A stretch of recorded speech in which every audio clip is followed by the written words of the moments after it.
Assalamualaikum, bersama saya Ayuni dari Sugih Wang Construction. Hari ini kita berada di tapak pembinaan di kawasan Langkah. So untuk pembinaan yang berada di belakang Ayuni, ini adalah pembinaan rumah unit lah.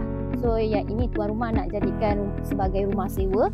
So untuk total luasan pembinaan ni adalah 816 square feet. Mempunyai 2 unit rumah lah. Untuk 2 unit rumah ni kiraan per unit keluasan dia adalah 408 square feet, mempunyai 2 bilik tidur dan 1 bilik air untuk setiap unit rumah lah. So untuk progres hari tu telah selesai tanaman bakau sebanyak 14 batang dan berukuran dalam 4x4. So sekarang kita dah siap membuat footing stump. So sekarang kita nak start pula beam lantai. Jom kita tengok dia punya keluasan macam mana.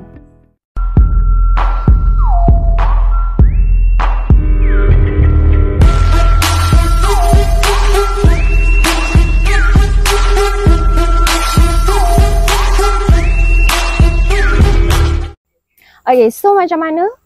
Untuk anda yang tengah mencari kontraktor, tak tahu nak cari kontraktor mana untuk pembinaan rumah di atas tanah sendiri, nak duduk sendiri, nak jana pendapatan, nak sewa rumah ataupun nak buat homestay, roomstay, boleh cari Sugih Wang Construction. Dan jangan lupa nantikan kita punya next video. Bye bye, assalamualaikum.